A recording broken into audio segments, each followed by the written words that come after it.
Okay, well, hello everybody. Welcome to Anthro Perspectives. My name is Keith Kellerson, and I'm an applied business and organizational anthropologist.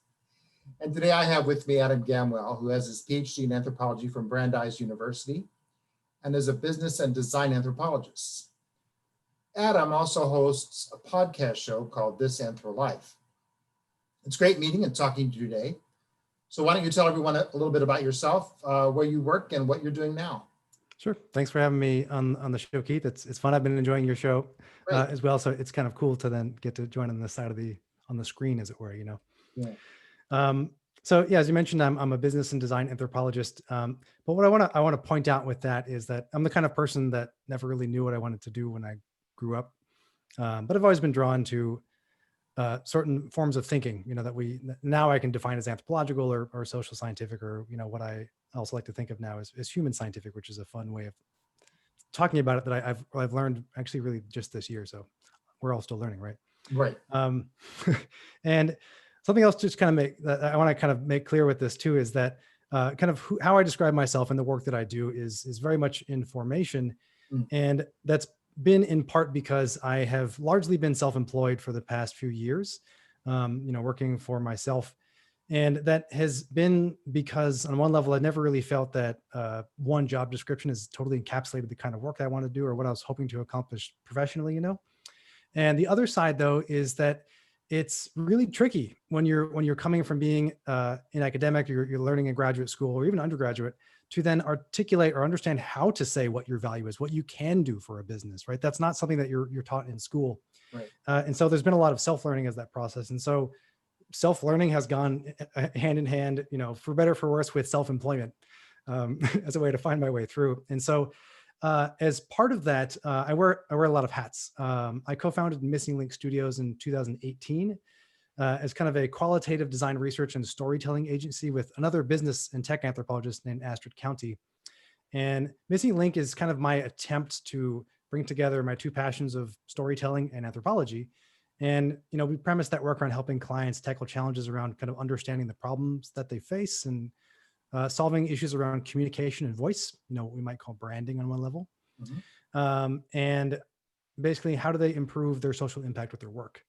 As you also mentioned at the top, I'm also a maker. I've been podcasting with This Anthro Life, and I produce other shows for about 7 years now, which is crazy to think about that I've been doing it for that long. I also care deeply about education, and I've taught anthropological thinking in college level classes and anthropology departments in design programs and engineering schools. That's great. And that has something to do with how I approach anthropology and where it can best be used. I think about it in these hybrid spaces of not just being in one department, but how does anthropology help design or engineering, for example. And lastly, or just more recently, I have started working with an innovation and consumer research organization where we conduct rapid ethnographies using big data. So it's a lot of hats that I wear. Right. But again, I guess it's kind of part and parcel of the self-employment world of figuring out where these pieces go. So happy to dig into whatever makes sense, and we can go from there. Absolutely. I really appreciate what you said about not being able to fit into a job description. In my own sort of job search that I've done, I feel like that so many times when companies put out a job posting or job description, they're looking for somebody to fit a certain formula, right? Mm-hmm. Like, for example, if you're going to go apply for a job at Google, they want to see that you've worked at Facebook for a certain amount of time and Uber for a certain amount of time and Amazon for a certain amount of time. Yeah. So you have to follow this recipe. And then if you depending on the position, they want you to have, the exact same job for the past 10 years with some sort of progressive experience with it. And I really don't think that most people who are out looking for jobs fit those extremely limited definitions that companies put out. So, the fact that you're, doing so many different things, I think is almost better, in my opinion, as far as, sort of the richness of life itself and the richness of what it means to be human. I don't think I would ever want to fit into that kind of strict, rigid definition of what a company thinks or a hiring manager thinks of what this person should be. Yeah, it is. It's a challenge, right? And it's work to learn to be okay being uncomfortable, right? That you kind of, at first you just say, I don't really feel like I fit in these positions. And then after that, then learning how do you work with that discomfort, right? Right. Both to be okay with it, but then on top of it, how do you find strength in that space? And so, yeah, that's an ongoing challenge. Yep. Yeah. So tell us about your podcast a little bit. What kind of guests do you have, and what do you talk about? Sure. So this Anthro Life is my baby, I guess. And again, as I said, we've been doing it for about 7 years, and it began as I like to call it graduate school therapy. That me and two other graduate students, we began it kind of as an idea that we would, find ourselves at the bar after class, like you might do. And every once in a while, we'd be discussing some random thing from class and find ourselves saying, you know what, that the way you described Marx's labor theory of value actually made sense. Yeah. And so, eventually either it was the beer or we just decided we should try, like, we should maybe record some of this and just see, because why can't we talk about these things? Right. And so it began just as that, why couldn't we, how do we make it more conversational to take anthropological thinking or theories or ideas and make them conversational? And so it's kind of funny. It's an open secret at this point because I keep talking about it, but this Anthro Life essentially is, if you kind of follow the trace of what the show has done with the kind of guests we have and the topics that we talk about over the past 7 years, it's basically a like unofficial biography of what I'm interested in. Which is, as you know, too, when you have a show, you can pick what you want to talk about. That's right. And how you approach the things too. So one of the big changes that's happened to folks, if you have or haven't listened to the show, in general, it is a relatively an open conversation or open format conversation. It began with us three co-hosts picking an idea like garbage or beer, and then kind of just doing a roundtable talking about what are some interesting ideas, theories, articles about beer, because who doesn't want to talk about that for an hour? Or Right. Why do we make garbage or waste or environmentalism? Right. And then over the time, the show has then shifted to kind of doing interviews with originally anthropologists, mostly folks working in academia, because that's where we were at the time. So again, this is why I'm saying it's a little bit of a biographical piece, and seeing how can we talk to them conversationally, right? And then that's when I first got the sense of there's a little bit of not pushback, but like, here's where we're recognizing some boundaries of what are we being trained as anthropologists to communicate the work that we're doing, right? And obviously talking about it like we're doing right now is very different from having to either read a script or having to write something for a conference. And if you've been to any academic conference and you've heard someone read a paper, it's very different than if you're watching a Netflix show, right? I mean, the presentation of an idea is very different. So I started getting really interested in that, of like, actually, what are the mechanisms? How do we talk about the work that we're doing? And so I'll just fast forward up until where we mostly are today. And that as I've become more interested, right, again, both in starting to think about myself as in a self-employed capacity, really for the past 2.5 years, is when the show really shifted to me focusing a lot on career as a question.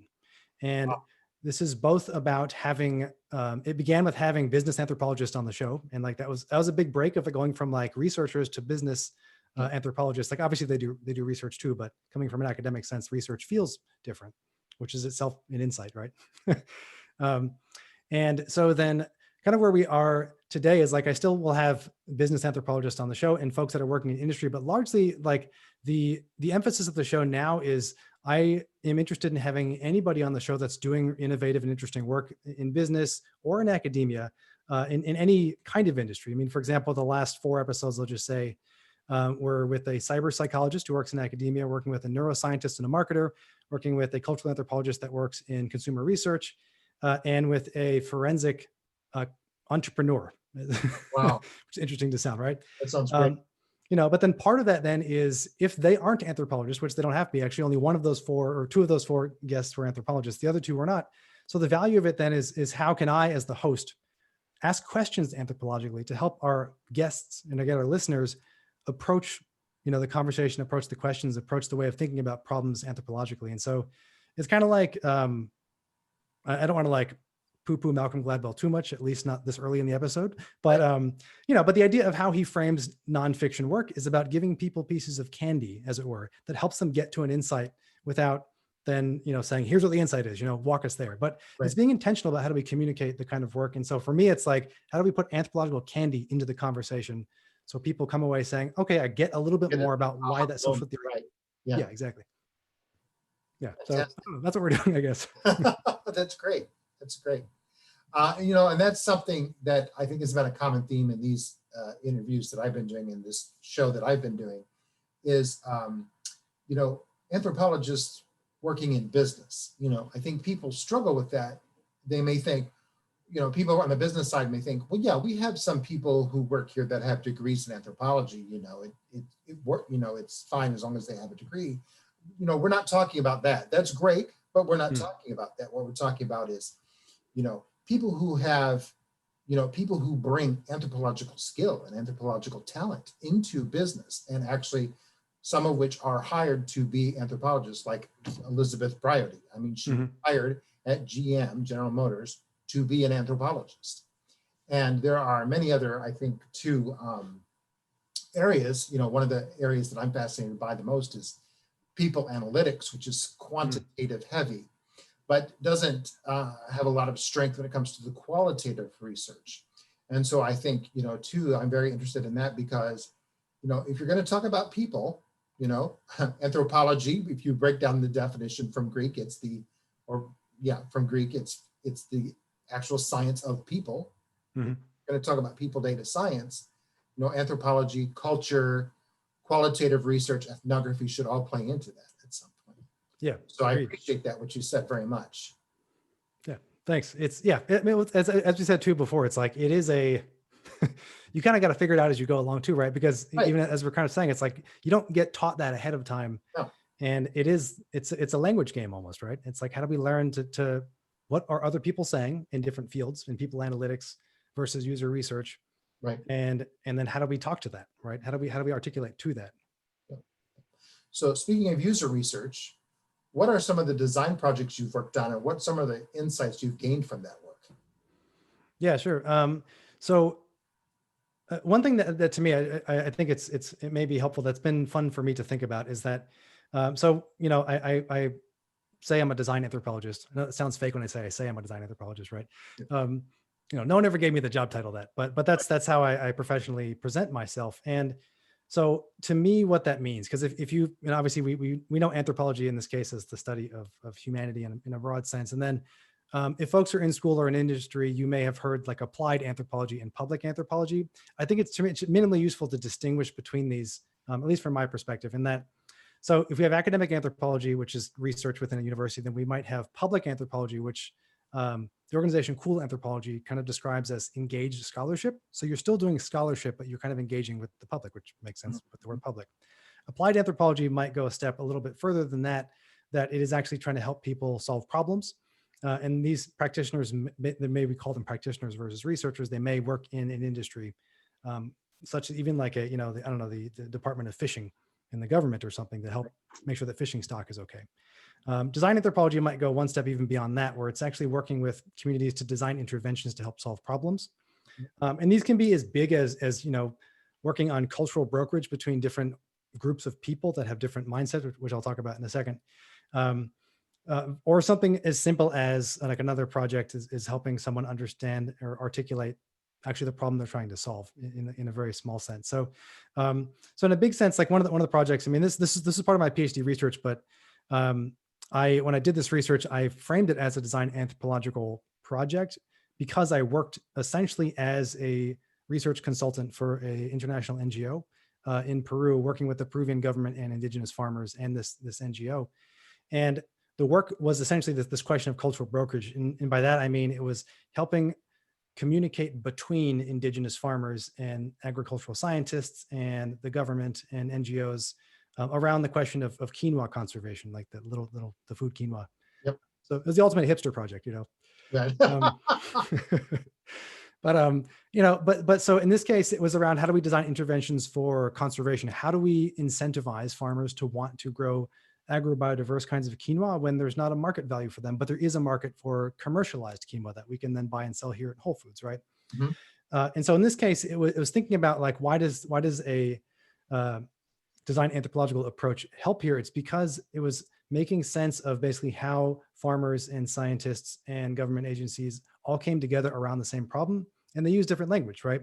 And so a lot of the work as being an anthropologist, because you're hanging out with people, you're living with them, you're spending time with them. And so they appeal to you a little bit differently than they would if it's a more formalized government agent, as it were, right? And so to me, like that was like what gave me the taste of like, this is a big, long project of a design anthropological, intervention that, ended up working with 10 communities and, conserving 6 different kinds of quinoa and a bunch of other fun hipster sounding things that I got to pretend to be Anthony Bourdain for a little while because I helped a chef, come up with some ideas for new recipes. Yeah, great. Well, mostly I just sat in the kitchen, but Mhm. so there's that side of it. And the other side, like a much smaller design project, was actually just working, for example, with the AAA, the American Anthropological Association, to just think about how to ask questions of users for the Anthropology News, the publication they do now. They're trying to revamp it. And so basically we just sat down and had a couple conversations about how would we frame the research in a different way. So to me, I mean, the design work can go again from these like 2-year long multi-stakeholder thing to something as small as like, let's actually just figure out how do we articulate questions to users in a way that's going to actually get results that'll help us understand, I should maybe move this around on the website or I should change that, so kind of goes across the spectrum. Mhm. It's great. So, and also tell us about the qualitative research you've done surrounding organizational culture. Yeah, sure. So this stuff kind of came a little bit later in that. So um, if so basically the way my kind of biography or my story went a little bit was that finished PhD in 2018, and then as I said, I was doing a design anthropological project, and I was really interested in design itself as the field, like obviously from the visual graphic side, but also then the idea of user experience, and what does it mean for people to use websites or use digital services and apps, and what is their experience of doing that. And so I became interested in that phase in space of it, and so I ended up taking a user experience boot camp Mm.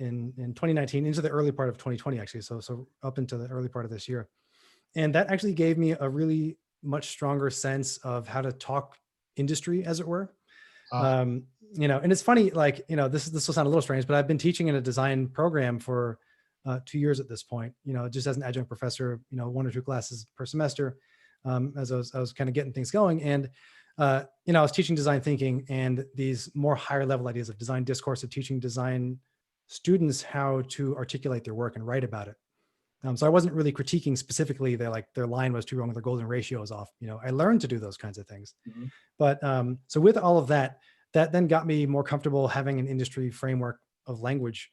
And so then I looked more again in these design areas. But then with that, one of the pieces that always stuck with me, and it's partially because I'm an anthropologist, is around storytelling and how do we, uh, you know, tell stories is one way of thinking about how do we organize information, right? Right. And who tells the stories and who is making sense out of the stories, right? And how do people interpret them? Mhm. And, oddly enough, I come to find out that there's actually just a way of thinking about this, which is like organizational culture in an organization, right? Yeah. And that's very people centered. And so some projects that I've gotten to work on, which have been super cool, have been largely what we call white label services, where someone will hire me like as missing link, but then I'll go work basically as if I'm part of their organization, and and so what this would be then is like, for example, one project I did earlier was for a international nonprofit that was trying to rebrand their communication strategy around um, different, like they had different organizations in distinct parts of regions, and they wanted to kind of have more of a unified voice. And so it was interesting because it was like kind of framed as a communication challenge. Let's figure out how do we like change the way we talk about ourselves. But then, so I did what we might, think of as traditional research. I went and stayed with them, for, in this case, like in business context, I was there for a week. So it wasn't like I was not there for 2 years this time. But hanging out and doing interviews with people and just seeing what office culture is like, and getting a sense of how people think about their work and how they move about the space, and it was interesting because so being there gave a sense of how people, what kind of camaraderie they have, how do they think about power structures, like, obviously who they report to, but how do they feel about Mm. how they should report. Mhm. And, so it was interesting to kind of be able to do what I felt was a little bit of old school anthropology, going hanging out with people and seeing how they do what they do. Yeah. And then mixing that with other like design research tools, like competitive analyses of how do other similar organizations that they like, how do they talk about themselves? What kind of ad campaigns do they use? What kind of branding do they use? And so, kind of mixing all these pieces together to then ultimately come up with some new communication ideas of how they can articulate their value and who they are and their identity, And so to me, it's interesting because like it's very steeped in this question of like, how do we organize ourselves, you know? I don't know. So that's been a really interesting kind of piece. You know, one other thing I've done in that space, also some white label y kind of work is helping an organization both internally and externally to do research around workplace relationships. Ah, And what does it mean to like, you know, have a good workplace relationship and have, you know, intercommunication and have, you know, clear communication. And what do these things look like? And so we've been doing projects where we interview CEOs of companies that have reputations for being good about that. And it's been a mix of this kind of qualitative, quantitative stuff where we have a survey, but we also interview them about right, the questions on the survey, you know? right, And so that's been really interesting too. And just again, get a sense of like what is happening behind the curtain from a leadership side, right? So some of it obviously can be like, how do the employees deal with ideas and think about authority? And the other side is in how do the authorities or leadership think about how they should relate to employees, right? So I think both sides are super important when it comes to organizational culture. And it's, as you know, it's a tough nut to crack. yeah, yeah, it is. You know, and my career has been, you know, very much working in organizations and doing some research. And what you were talking about, cultural brokerage and language, I think really makes me think about how organizations kind of have this assumption that the way their language is correct, the way they talk is correct. Yeah. And the people they work with, whether it's a vendor or a supplier or farmers in Peru, just have to learn their language and then they understand and then everything will be organized and come together. And that's what needs to happen. Hmm. But that's, you know, I don't even know what the word is for that, linguocentric or ethno-linguocentric. I don't even I know. like that. I like that. Yeah. But you know, I can imagine being in that cultural broker position. And, you know, there's times when I've kind of been in that position, not knowing that it was like I was culturally brokering or whatever however you want to put it. But you may talk to someone maybe in the organizational leadership area in a certain way. And then when you talk to the other side that you're brokering with, you're going to try to say the same thing in different words. Then you have someone like over here, you can say, that's not what they said, or that's not what they said, or how come you're saying it this way? This is not what we agreed to. I'm like, it is, but I have to say it differently to get both sides to come together, Yeah. you know, on the same page. Otherwise, they're not going to understand what one is the other because, you know, there could be, I would say, especially if you're working with indigenous people, there could be some words that an organization, leadership within an organization could use that are very triggering for indigenous people. Like, you know, if they, I don't know if they would even use the word colonization or something like that or anything like that, but you've got to be very careful. Sure. What words are used because you want to make sure that relationship stays intact. And, Yeah. you know, sometimes the one side doesn't know what the other side's, you know, bad words are, to put it that way, Right. or another way. So, Yeah, I mean, but even with that too, right? It doesn't even have to be spoken words, right? It can right. be the language of ritual, right? This is Oh, how we talk. yeah, This is how we organize. And if you do that differently too, right? Then it can be, oh, like that can cause it to fall apart too. So it is. I mean, that's actually the superpower of anthropology. You mhm. know, is that as you said, multilingual. We can kind of see, okay, this is not going to work. This is not going to be said properly. Oh, that I can just see a reaction over here that this isn't going well when it should be, you know, that sort of Right. thing. So yeah, we do notice those things, and sometimes it's very anxiety producing because we want to wait, stop, don't say anything, just hang on a second. Let's get this Right. Yeah. out. It'll be okay. Just wait. Hold on. Hold on, calm down, everybody. It's going to be okay. Mhm. Sometimes you can't always do that. True. So in your experience, what's been the value that qualitative research can bring to companies with their initiatives surrounding organizational culture? Yeah. I mean, so building on what we're saying there, that you know, I mean, in the top most level, right, you tend to get a human perspective rather than just numbers, you know? Yeah, And that's, you know, well, it's a broad statement. It's also incredibly valuable that like, it shouldn't be diminished, right? That it actually is getting the human perspective. And that is when talking with people or just, again, seeing their rituals of moving around in a space or how they organize who sits with who at the lunchroom, right? We talk about that in high school. It matters at a right. workplace too, It happens in the workplace too. you Absolutely. know? Um, and some people in the workplace still act like they're in high school. So, you know, that matters. So I think on that level, getting that is super important. And so the other kind of piece that we're saying there is that you can see better what will stick and what won't, um, and that's just by, like, again, people will appeal to you differently if you're an anthropologist in a space, or a social scientist or a human scientist doing research in a space. They may appeal to you differently than again, if you're the authority or power structure that is the one imposing the rules. And I think that there's something about that being an arbiter or a third person or a third space, that actually makes a difference also, that anthropologists are particularly good at doing. Mhm. We're there, Mike Agar's idea of the professional stranger, it matters that we can do that, and that we can kind of be in a space, but not be super beholden to it, but hold space for it, as it were. I guess the other thing I'd say too, I think that to me also shouldn't be diminished, is our ability to interpret what we're seeing. I mean, anthropology is an interpretive science, or at least that's the Right. camp that I live in, Right. or most of us do, I guess, post Clifford Geertz.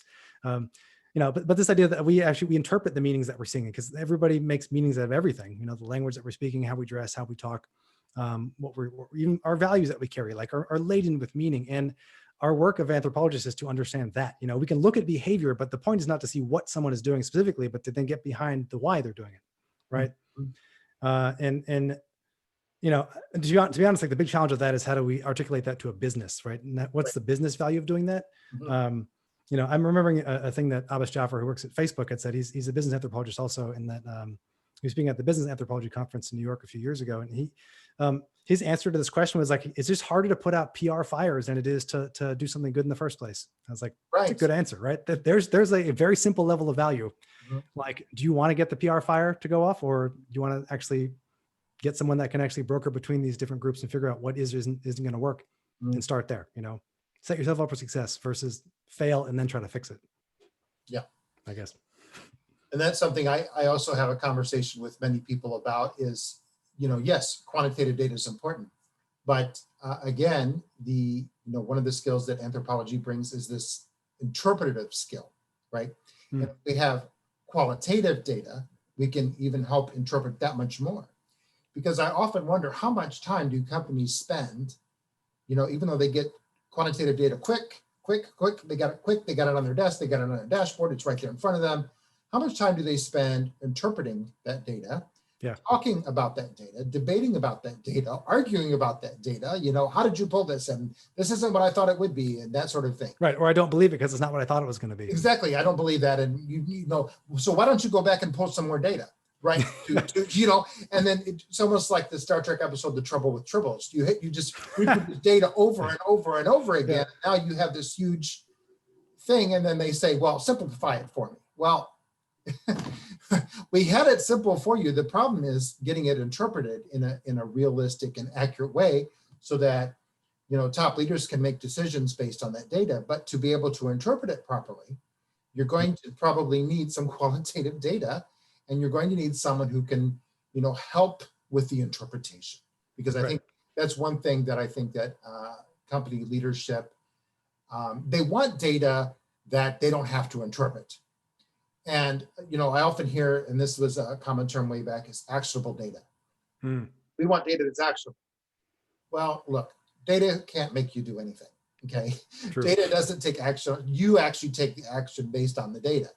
Mm-hmm. So it's your choice whether to act on it or not. And in many places I've worked, sometimes the issue is they don't act on it at all, because they're too afraid of the risks that may come with making the wrong decision, or making a substandard decision based on that data. Yeah. So I think that's one place where anthropology can really fill in, and hopefully, leaders don't think we're stepping on their toes, but we can help with the interpretation, and we can help with making a more accurate interpretation with the qualitative research. Yeah. And I mean, to with that too, that's a really great point. And the other piece I'd highlight there too, is, as you said, is that what is it that leadership wants to do with data, right? I mean, first, be actionable, and then secondary is like, use it to make decisions. And so if we as anthropologists or social scientists or human scientists can take that knowledge and then think about that's how we're going to use our data in interpretation, like, we also need to present data in a way that feels like they can make decisions, as it were, Right. And so there is power in interpretation, right? And so it is a bit incumbent on us to again, show this is the power of interpretation, like that it's super valuable for your business. But then, I mean, isn't like saying, hey, we can help grease the wheels of decision making to make it even easier for you to do it. Right. and feel more confident in your decision-making process because this interpretation is so clear, right? Or Mhm. whatever it is. Yeah. So high five to anthropology for that. Yeah, exactly. And I think the other thing too is, put together a process that once that decision is made to constantly follow up and monitor that decision to see how it's going. Yeah. That's something I learned from my days at Toyota. It's Deming's cycle: plan, do, check, act. You've got to have that check in there, and you've got to plan, but you have to do something, right? And then while Yeah. you do something, you have to check on it and then be able to readapt. And here's another anthropological thing we can do is adapt to the situation, adapt to what we're doing, and change as we go. It's Yeah. called, in other words, they call it agile these days. But we've been kind of looking at that for, that's been the way of our life, for how Yeah. many years. That's right. So on that subject, you've been working on a personal mission to help anthropologists articulate their value to business. Can you tell us about that, and what are some of the key takeaways for that effort? Yeah, sure. This is funny too, because it's like it has certainly begun as a personal mission. Again, in graduate school, trying to figure out how do I think about this conversationally. But the cool thing is, as we all know, like there's value in sticking with something you believe in, and it still, of course, is a personal mission. But because I've stuck with it and learned to talk about it for so long, and evolved how I've talked about it, um, you know, small results like you and I are talking about this right now. And so it's like there are people that want to have these conversations, and there are businesses that want to have these conversations. And so it's been one of the nicest parts. I mean, a personal takeaway of the mission has been that it's not just me, right? Right. And to speak to that, for example, like what's been really exciting is that actually with Elizabeth Variety, we recently got a Wenner Gren grant, one of their first new sort of global impact grants that's designed around helping anthropologists or create training programs for anthropologists to be able to talk to the media and to policymakers to show how our work can be used again for decision making in a different slight area, but ultimately also, I mean, for businesses as well, like is the idea. So just thinking about these different arenas in which anthropology can have impact and should. And so, so on one level, I mean, the one takeaway is that there is grants for that kind of work. Like people will pay you to do it. Mhm. You might be able to do it for your work, if you work in an organization or you're looking for work. But also, again, even if not, like there are things like in the Wenner Grant, there's other things outside of the specific workplace that you can actually get funding and honestly a sense of validation that it matters to do it, right? And I know that sounds weird, but it's again when you're kind of figuring out how do you articulate your value, having someone who say that question matters and will pay you for it, and or like, hey, just that matters anyway, like thanks for doing it. Either way, like that does do something. It tells you that there's a coalition that's being built. And so if anybody listening, watching has thought about this, like how do we share our value for businesses? I know many of you people that listen to this show, that's what this is about, right? Right. There is there is people that believe in this work, like beyond Keith and I and everybody else that's been on the show so far. And that matters, like that really matters. And part of the work too, I mean, Keith and I were even kind of talking over email before we did this episode too, of just like, hey, it's actually really great to be able to kind of talk back and forth and say, we are both working on media-led efforts to help bring these conversations in a new way also. And like that, again, just it's these small gestures of just being like, hey, we're in a tribe together trying to figure this out. And like that, to me has been incredibly important in validating in a way that both have been able to find work and then get these kind of surprise things like getting to work on this grant too. And so there is just this shared hunger that is worth acknowledging that's out there, and it's also partially why like this Anthro Life has moved from being straight, kind of anthro conversational show to very much just like, I mean, career oriented stuff. I recently got an email from a fan. I'm going to out them. I won't say their name, but they sent me some mail the other day that like made me realize this is why I'm doing what I'm doing. And they said that I just want to let you know that I have, I've been looking for a job recently, and I want to tell you that I've been binge listening TAL, and it has upped my game incredibly to finding work, to the extent that I actually just got a job offer the other day. And so it's been so helpful to pay attention to how the conversations on this show happen and how you do them as a way to then think about how do I say what I'm doing to businesses and to folks that are hiring. And so, of course, now I'm like, I need to go back and listen to hear what I'm saying Right. to get those things down. Uh-huh. But that, I mean, I'm not trying to like toot my own horn too much anyway, but just like, but it really just, it showed me like this is what this work is for. Right. And that, the personal mission is now the people's mission, I guess, so it's really, honestly, I don't know. It's a weirdly personal answer to a question that I'm saying is something bigger, but it just shows me that this is worth doing, and that people want it and that we all want it. And it's like so cool to watch us build it together, I guess. Yeah. And, and part of the reason I'm doing this kind of show too is I think we can help ourselves by helping everyone else, right? That's right. Yeah. And if anybody, who watches this show or listens to your podcast, they gain some insights or they gain some aha moments where they say, next time they go in a job interview and the interviewer looks at them and says, what is this degree in anthropology about? Then they can, rattle it off and say, this is what it's about. I can help grease the wheels for decision making, and I can help, make more informed research decisions or that sort of thing. However they want to word it, and they can kind of get a little script going on and they can kind of memorize it. But also too, I hope that, both of us, are also telling companies, that, a lot of these things that you're looking for in employees, actually anthropologists have. Yeah. Right. I mean, you would never believe it because a lot of companies have this idea in their head that we're Indiana Jones, and we talk about that all the time. But really, you want someone to come in and solve problems. Well, we can do that with the right research. We can help get people to work together with the right cultural brokering. We can do so many things. And, I hope that that's the message we send to both companies and to, people who are in the job market looking for jobs. Yeah. Amen. Yeah. So what would you tell anthropologists to include when trying to discuss their value to potential employers? Yeah. I mean, that's the question, right? And I think this is really interesting because it's definitely one of these questions that I think about often, in part because like there's a challenge with this being a high level question, right? The idea of like, what do we tell them when they're talking to potential employees? Because there are high level answers, such as, we can do the ethnographic perspective where it's holistic and that we can like look at both deep dives of very specific phenomena, but then take it up to a cultural level too. Yeah. And it's like super hard to explain why that does anything, Right.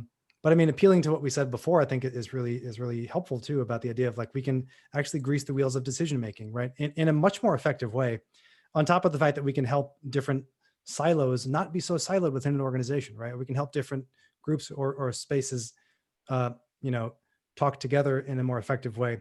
So one thing that I've been kind of thinking about recently, because I've done a number of career webinars with the American Anthropological Association. I've given talks on it this year too, which is nice because again, it's showing that like, as I'm figuring out, we're having a conversation together with other people. And so one of the things that I would actually tell folks to think about, if you're trying to figure out how do I discuss my value to a potential employer, if you're not sure what to say, I would actually take a step back. So if you're already in the interview, too late, sorry. But if you're before the interview, what you want to do is when you're looking for jobs, like if you're looking at job descriptions, we kind of started with this idea too. You can note again what it is that the job is asking for, the description, the requirements, the whatever, and of course, for most of us that don't have a lot of quote job experience, seeing they want 2 to 4 years or 5 to 10 years is like, crap, I can't apply. Right. Right. One thing to know that is a truth is that these are ideals that a corporation or a company wants. It doesn't mean I'm not going to say it's not a requirement, but like, it's not as required as the word requirement says. Right. Exactly. The other thing then is, I would do what I call like a skills assessment. And this is thinking about if you don't have a lot of job experience, or you haven't been at Facebook for 2 years and then Uber for 2 years and then whatever. So you can't just rattle that off. The flip side is to say, so what is it that I have done? And for me, this is my own journey too, is kind of assessing my skills. What are my skills in qualitative research, in communication, in project management, in design, in writing, and all these kinds of fields that would actually matter. Like, these are the things I can say I can do at the job, right? Mm-hmm. Anthropology doesn't say that, but these are the things I can do at said job. Mm-hmm. And so kind of making a skills assessment of these different things and kind of getting as detailed as you want to be, and then match those to the job description and see, okay, they want, research of this. Okay, here's the kinds of research that I've done. Let me list some of the projects for myself. And so literally it's actually doing an inventory of yourself based on your skills. And so for me, this actually ended up then culminating in a skills-based resume versus an experiential-based resume. And so what that meant is that on my resume, it has job experience, but the actual emphasis is on these core skills that I have, and here's what I've done with those skills. Yeah. And so that was just another way. It's the same kind of thing, but I didn't have the job experience. So I then didn't put that forward, right? But I do have a lot of experience. I'm not coming out of nowhere. I didn't just wake up and say, let me apply for a job, right? Right. So this is a bit of a roundabout answer to the question of when you want to articulate that value, then for me, I like, since I didn't have that quote job experience and I wasn't really able to say, here's the value. The flip side is, let me take a skills assessment of what I can do, and then turning that around taught me to then talk about the value that I add to a corporation, which are things like you're saying about greasing the wheels of decision making, right? Brokering between different groups. And so the trick is, and this is one of my main things too, that I want to encourage all of your listeners and viewers, as well as other people that are thinking about it, or if you want to check out this Anthro Life too, this is actually one of the hardest and most fundamental questions, is how do we articulate this value? Mhm. And one of the most disheartening things for people that are coming out of school trying to figure this out, because they will hear Keith and Adam say, we grease the wheels of decision making. They're like, well, how do you do that? Like, how do you even think of doing that? Right. Right. That's the question. Right. So to me, that's, I think, such an important thing as we help young practitioners that are coming into the field or trying to figure out how to get into it, is we have to actually give them these first couple steps. And so I'm just reiterating, skills inventory of what you have done before. It's not job-based necessarily. It's things you've done, the research, communication, design, those things. Start there. It will, I promise, give you a couple steps to start walking your way up. Right. Right. That's really good. That's really good advice, I think. Yeah. And then of course, you'll run into people that still, I once had a boss say at a company, looking at, it wasn't my report, it was somebody else's, but they said, if I have to think about it, it's too hard. So yeah, I've heard that too. I think about that sometimes when hiring managers or maybe recruiters are looking at resumes, and look at the resume of somebody with an anthropology background. Yeah, we may have, the research skills that you're looking for. We may have the sort of people skills that you're looking for. We may have all the skills you're looking for in your job. But if if they're sitting there going, I don't understand what anthropology has to do with this, or this person did not work in the same industry for so long and they didn't have progressive experiences, so I can't deal with this. Right. I think, and sometimes, companies will do that. But, the best thing we can do is we have to put our best foot forward, and we have to be passionate about it. And we have to show that we can. But I think on the other hand too, there has to be some more consciousness from companies of that having an anthropology background or anthropology specialty is going to be so valuable for your company. You just have to understand. I'm sorry, but you do have to learn what it is that we can bring. That's right. Perhaps that kind of that sometimes they call it the purple squirrel or the unicorn that they're looking for to fill that position might be somebody who's an anthropologist, right? To solve the problems that you have in your company. You just don't realize it. So yeah, that's really well said too, and that's hyper important. It reminds me so Dan Pojed, it's at the University of Ljubljana, I believe, does this project called the People Project, and that it's a coalition between 4 universities in Europe that they basically take anthropology graduate students and partner them with industries that need anthropologists, essentially to do 2 things. And they're what you're saying. One is to teach the anthropologist how to speak and articulate their value to industry practitioners and do work. But the flip side is equally important. It is just showing the industries how anthropology is valuable to them. Right. So it's like, without both of those sides, right, it doesn't work, right? Right. Yeah. And it's the same thing I think too with anthropologists who are looking for work out there. It's can be very frustrating and very fatalistic at times. Yeah. But the thing is that the other problem we have is businesses and companies don't understand the value of anthropology. They may understand it like for UX, like they may get it. Okay, it's qualitative research. We get it. You're going to talk to people. You're going to talk to customers and find out what they want. Great, we get that. But for everything else, for like organizational culture or a little bit with marketing or some other problem solving, cultural broking, that sort of thing, they don't associate the two. So I hope both of us, you and I both, can help educate companies with both of what we're doing with media. And I hope people are picking up on it. So hey, that's our mission, man. So that's it. So that's all the questions I really have for you today. Is there anything else you want viewers to know or walk away with? Well, I guess, 2 things. I don't know. Like, one is that you're not alone. Again, if you're trying to figure this out, like as Keith and I are saying, it's hard. And on one level, like without being, too pandering, it's not all us. It's not just anthropology, right? Industry has to learn too what anthropology's value is. And it is also incumbent on them to do that. Right. It is not a one-way street. Like, as much as we want to say we have to say our value to them, like, it's not just us, but it is us too. But the thing is, you're not alone, right? We, like, there are folks like Keith and I, and a ton more people. Again, this is like the reason that like, I'm doing this now, and I imagine you too, is that we've found so many other amazing, charitable, and good friends and colleagues that have helped us think about these questions and ideas too, right? People that believed in what we were trying to say and try to figure out, and people that would hire us, as crazy as that sounds, right? Right.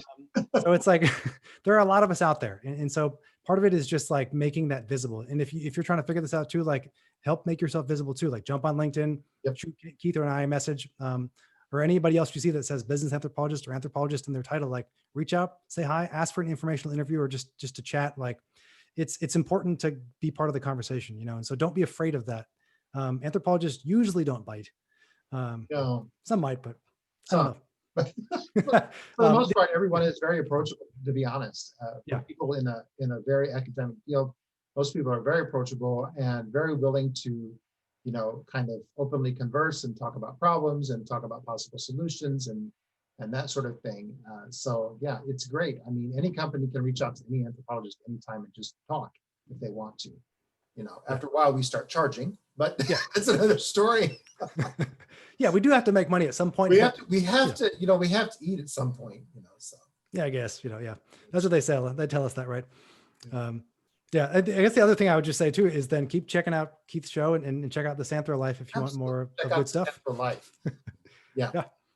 Great. All right. Well, I'm going to let you go now, and we'll be posting this probably in about 2 weeks. All right, great. Keith, it's been amazing talking with you. Thanks for having me on. Great talking to you, Adam. Appreciate it so much. You got it. Cheers. Bye now.